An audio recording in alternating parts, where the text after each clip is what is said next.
Hey all you Splinterheads, welcome back. Bronze Dragon here saying thanks for dropping by. I appreciate your time.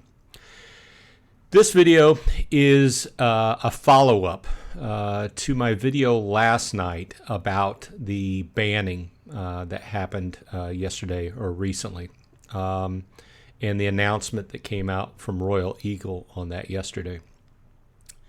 And I had made the video last night, and I put it up, and I got a decent amount of feedback from it. And I've been thinking about it. And in combination, first of all, I want to give a shout out to three people that helped me kind of walk through this. And first of all, I want to say that I possibly could have some facts incorrect.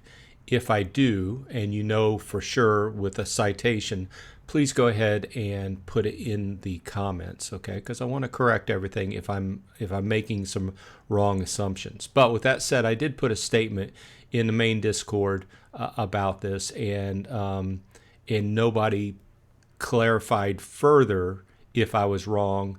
But right up front, I want to give a call out to Erroneous, Ghostly BG, and Chibole, three commenters who kind of spurred me in the kind of with ideas that they were having. I think I thought off on a tangent, as I usually do on these type of ideas, but thanks anyway for spurring me in the direction. Anyway, right up front, I think there's a problem with the ban system. Okay, so this is more of a thinking it through with the hopes that we can come up with a, I don't know, more of a situation where the ban system has more teeth to it. Okay, so let's walk through it and I'll explain what I mean. Okay, if you're new here, please think about subscribing and leaving a like if you like this type of content rather. I tried to do topical things on Splinterlands and other Hive-based games. So anyway, thanks for dropping by. Okay, to start off with, it was announced that there were bans. Okay, so and the bans were because of accounts breaking the new terms of service. Now, the new parts of the terms of service, mostly to me, are those around not playing bots in modern format. Okay, I've been getting a lot of comments lately that were people who are playing currently in modern have been noticing a lot of bots in modern still, and a lot basically cheating going on. Okay, so with that said, it was announced yesterday by Royal Eagle on Discord that the team had put a bunch of bans into place. Okay, and these accounts were banned, right? So theoretically, these were bot farms. They could have been just regular people with regular accounts choosing to try to sidestep the rules with a private bot, what have you. Whatever the case, they were banned. And not only that, somebody who was banned sold one of those accounts, and the person that bought the account was didn't know that it was banned, bought the account, and then was unable to do anything with it, right? Okay, so I don't have any other facts other than that, other than what Royal Eagle put in Discord. Okay, so thinking this through, I put together a statement and was asking various people questions today. I was wondering, what exactly does a banned account mean? Now, so right here, I'm making the assumption that a banned account can't log into the game. Okay, so the next question on my mind was, well, can that person log into Peak Monsters? And at this point, I've got a statement that says that they can, unless that's proven wrong. Okay, so with that statement, if a person can log into Peak Monsters on the account, then they can empty the account of cards. Okay. Now, it was pointed out by Chibole today that one of the big consequences here is that account, obviously you can't move soulbound cards off the account at this point in time, right? So in the big picture, I think that's the major loss here, okay?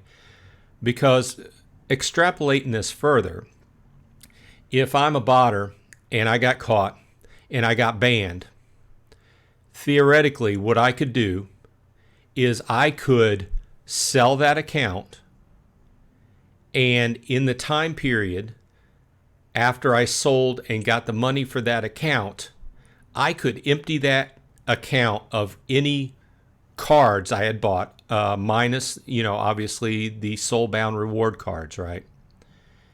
The person getting that account is going to get an account that, for all intents and purposes, is worth nothing because they can't log in with it. And all they have is soulbound reward cards. It will have the spell book, but once again, it's worth nothing. So I can take the cards that I did have on the account, whatever cards were on there. I can buy another spell book, fabricate another email, etc., and get another account up and running. Now, like I said, the main drawback there is you're losing all the soulbound reward cards, but you're back up and running with the bot, right? So that's where I stand. There are probably other things around this whole peripheral of this problem, and I don't think that. First of all, I hate to come into a situation without an answer.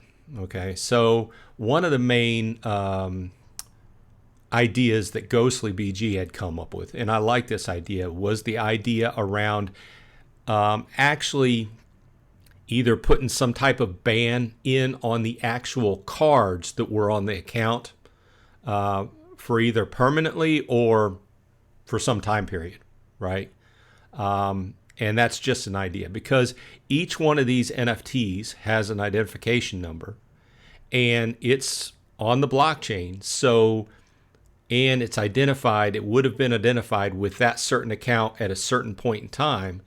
So I'm just throwing these ideas out there. Now, being possible and actually being feasible by the team without siphoning off a bunch of work hours are two different things. And that was my overriding idea here, is that this whole situation needs to get improved a little bit.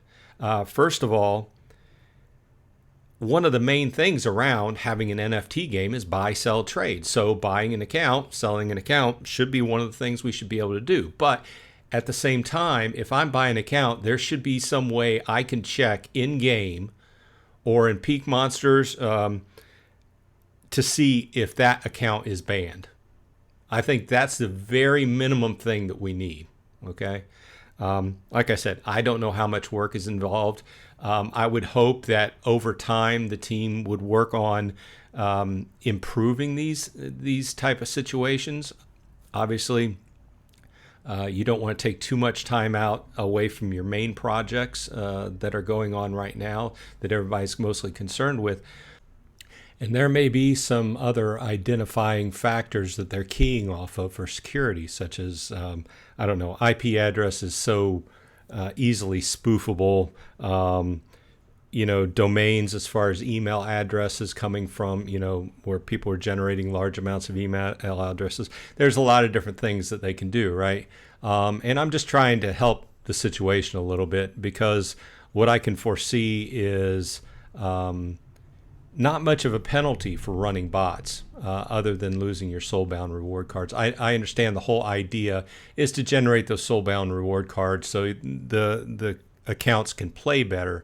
But other than that, the only real penalty is that $10 for a spell book, or how much ever it costs right now. So I'm not saying that I have an answer for this. I'm just calling it out.